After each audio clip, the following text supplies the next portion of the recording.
آج ہم انشاءاللہ انتہائی مختصر وقت میں حج کرنے کا مکمل طریقہ انشاءاللہ سیکھیں گے۔ تو آئیے شروع کرتے ہیں۔ بسم اللہ الرحمن الرحیم۔ سب سے پہلے حج کا احرام باندھنے سے پہلے آپ نے غسل کر لینا ہے۔ اگر آپ غسل نہیں کر سکتے تو وضو کر لینا ہے۔ غسل یا وضو کر لینے کے بعد آپ نے احرام باندھ لینا ہے، اور احرام آپ نے حج تمتع کی نیت سے باندھنا ہے۔ مرد کا احرام اس کی 2 چادریں ہوتی ہیں، عورت کا احرام اس کے اپنے کپڑے ہوتے ہیں۔ تو احرام باندھ لینے کے بعد آپ نے جیسے ہی آپ احرام باندھیں گے اس کے ساتھ تلبیہ پڑھنا یہ ضروری ہے۔ لبیک اللہم لبیک لبیک لا شریک لک لبیک ان الحمد والنعمت لک والملک لا شریک لک، یہ آپ نے تلبیہ پڑھنا ہے۔ تلبیہ پڑھ لینے کے بعد آپ نے 2 رکعت نماز نفل پڑھنی ہے۔ کوشش کریں کہ ایئرپورٹ پر اگر آپ کو جگہ مل جائے تو آپ 2 رکعت وہاں نماز نفل پڑھ لیں۔ نماز پڑھنے کے بعد آپ اللہ تعالیٰ سے دعا کریں۔ اس کے بعد جو ہے آپ تلبیہ بھی اپنا جاری رکھیں اور آپ کا سفر جو ہے وہ شروع ہو جائے گا۔ جیسے ہی آپ کا سفر مکمل ہو، آپ مکہ مکرمہ میں داخل ہوں، اور جیسے ہی آپ کی نظر جو ہے کعبۃ اللہ پر پڑے تو آپ نے وہیں کھڑے ہو کر اللہ تعالیٰ سے دعا کرنی ہے۔ زادک اللہ شرف و فضلا، یہ آپ نے اللہ تعالیٰ سے دعا کرنی ہے۔ اس کے علاوہ اگر آپ کا اور جو دل چاہے آپ دعا کریں۔ اس کے بعد آپ جیسے ہی مسجد حرام میں داخل ہوں گے، مسجد حرام میں داخل ہوتے ہی سب سے پہلا کام جو آپ نے کرنا ہے وہ پہلا کام ہے آپ کا کہ آپ نے طواف کرنا ہے، اور کوئی نفل وغیرہ کوئی نہیں کرنے، سب سے پہلا کام آپ نے طواف کرنا ہے۔ اور یہ طواف آپ نے کالی پٹی سے شروع کرنا ہے۔ کالی پٹی سے لے کر آپ جب آپ ایک چکر مکمل کر کے پھر آپ کالی پٹی تک آئیں گے تو آپ کا ایک چکر مکمل ہو جائے گا۔ اس طرح آپ 7 چکر جو ہے مکمل کریں، اور یہ اس میں پہلے 3 چکر جو ہیں یہ تھوڑا تیزی سے چلیں، اور باقی 4 چکر درمیانی چال جیسے ہوتی ہے ویسے چلیں۔ اب طواف کر لینے کے بعد آپ نے جو ہے 2 رکعت نماز پڑھنی ہے، اور یہ 2 رکعت نماز یہ واجب ہے۔ کوشش کریں کہ مقام ابراہیم کے قریب پڑھیں۔ اگر وہاں پر اگر آپ کو جگہ نہ ملے تو آس پاس پڑھ لیں، آس پاس بھی جگہ نہ ملے تو مسجد حرام میں جہاں بھی آپ کو جگہ ملے اب وہاں 2 رکعت نماز پڑھیں۔ 2 رکعت نماز پڑھ لینے کے بعد اب زمزم پیے، اور یہ زمزم پینا سنت ہے۔ جناب نبی کریم صلی اللہ علیہ وسلم کا فرمان ہے کہ زمزم جس مقصد کے لیے پیا جائے وہ مقصد جو ہے پورا ہوگا، اور کیونکہ زمزم میں جو ہے آپ صلی اللہ علیہ وسلم کا لعاب مبارک ہے۔ اس کے بعد آپ نے صفا مروہ کی سعی شروع کرنی ہے۔ صفا مروہ کی سعی آپ نے صفا سے شروع کرنی ہے۔ صفا پر چڑھ کر آپ کعبۃ اللہ کی طرف منہ کر کے آپ نے اللہ تعالیٰ سے دعا کرنی ہے۔ ابدأ بما بدأ اللہ ان الصفا والمروہ من شعائر اللہ، یہ آپ نے دعا کرنی ہے۔ اس کے علاوہ آپ کا جو دل چاہے آپ نے دعا کرنی ہے۔ آپ صفا مروہ کی سعی شروع کر دیں۔ صفا سے لے کر مروہ تک آپ کی ایک چکر جو ہے آپ کا مکمل ہو جائے گا۔ مروہ سے لے کر صفا تک دوسرا چکر، صفا سے لے کر مروہ تک تیسرا چکر، اس طرح آپ جو ہے یہ 7 چکر مکمل کریں گے۔ درمیان میں دوہری لائٹ ہے، وہاں سے تیز چلنا جو ہے ضروری ہے۔ مرد حضرات کے لیے چاہیے کہ وہاں تیز چلیں۔ اس طرح آپ نے 7 چکر مکمل کر لینے۔ 7 چکر مکمل کر لینے کے بعد آپ نے جو ہے اپنے بال منڈوانے ہیں۔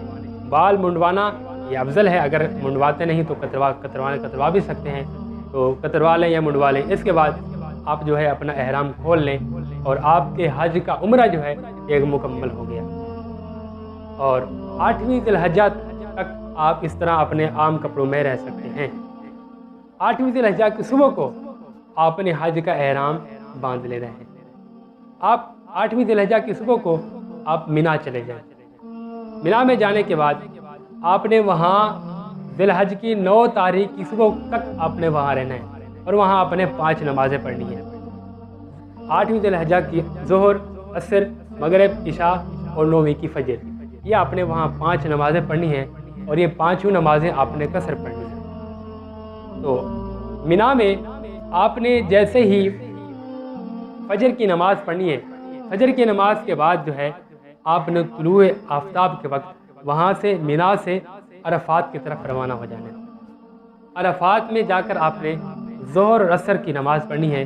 کوشش کریں کہ عرفات میں جو مسجد نمرہ ہے وہاں آپ جا کر امام صاحب کے ساتھ یہ دونوں نمازیں پڑھیں۔ عرفات میں یہ دونوں نمازیں پڑھ لینے کے بعد آپ شام تک وہاں رہیں، اعمال وغیرہ میں مشغول رہیں۔ غروب سے پہلے سورج کے غروب سے تھوڑا پہلے آپ عرفات سے مزدلفہ کی طرف روانہ ہو جائیں۔ جیسے آپ مزدلفہ کی طرف روانہ ہو جائیں، مزدلفہ میں جا کر آپ جو ہے وہاں پر 2 نمازیں مغرب اور عشاء یہ دونوں اکٹھے پڑھیں، اور یہ دونوں آپ نے نمازیں قصر پڑھنی ہیں۔ آپ نے مزدلفہ میں یہ 2 نمازیں پڑھنی ہیں اور رات آپ نے وہاں مزدلفہ میں گزارنی ہے۔ وہاں مزدلفہ میں آپ رات گزاریں اور آپ جو ہے شیطان کے لیے کنکریاں بھی جمع کر لیں، اور اس کنکریاں یہ چنے کے دانے کے باقدر 49 آپ نے جمع کرنی ہے۔ یہ کنکریاں جمع کر لینے کے بعد آپ رات کو وہاں آرام کریں، رات وہیں رہیں۔ صبح کو آپ جو ہے مزدلفہ میں نماز پڑھیں اور کوشش کریں کہ مزدلفہ میں جو نماز ہے مسجد مشعر حرام، وہاں پہ یہ نماز پڑھیں فجر کی امام صاحب کے ساتھ، اور نماز پڑھ لینے کے بعد آپ مزدلفہ سے مینا کی طرف لوٹ آئیں۔ مینا کی طرف جیسے آپ لوٹ آئیں تو مینا میں آنے کے بعد آپ نے شیطان کو ساتھ کنکریاں، بڑے شیطان کو ساتھ کنکریاں مارنی ہیں، اور کنکریاں مار لینے کے بعد آپ نے جو ہے قربانی کرنی ہے، اور قربانی کے کر لینے کے بعد آپ نے اپنے بال منڈوانے ہیں یا کتروانے ہیں، جو بھی کریں۔ اس کے بعد آپ نے اپنا احرام کھول دینا ہے، اور باقی جتنے بھی ممنوعات تھے وہ سب ختم ہو جائیں گے، اور ایک جو ہے آپ مباشرت نہیں کر سکتے، اور یہ مباشرت آپ طواف زیارت کے بعد کریں گے۔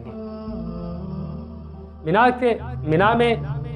سے جو ہے آپ دوبارہ بیت اللہ میں آ جائیں، وہاں پر آپ طواف زیارت کریں۔ طواف زیارت یہ شام تک کرنا ضروری ہے، شام تک آپ طواف زیارت کریں، اور شام کو جو ہے آپ مینا میں دوبارہ آ جائیں۔ وہاں آپ 11 کو بھی رہیں، 12 کو بھی رہیں، 12 کی عصر تک مینا میں رہنا ضروری ہے، اس سے پہلے حاجی واپس نہیں آ سکتے۔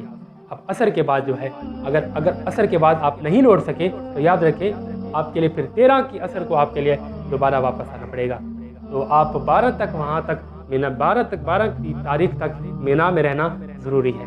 آپ مینا میں رہیں، اس کے بعد آپ واپس لوٹ آئیں اور آپ اپنے وطن واپس کے لیے جو ہے طواف کریں، اور یہ طواف کرنا واجب ہے۔ اگر آپ نے طواف نہیں کیا تو دم لازم ہوگا، تو آپ طواف کریں، اس کے بعد انشاءاللہ آپ کا حج مکمل۔ اگر آپ نے کوئی اور گناہ وغیرہ سے بچے رہے اور ممنوعات سے دور رہے تو انشاءاللہ آپ کا حج مکمل ہو جائے گا۔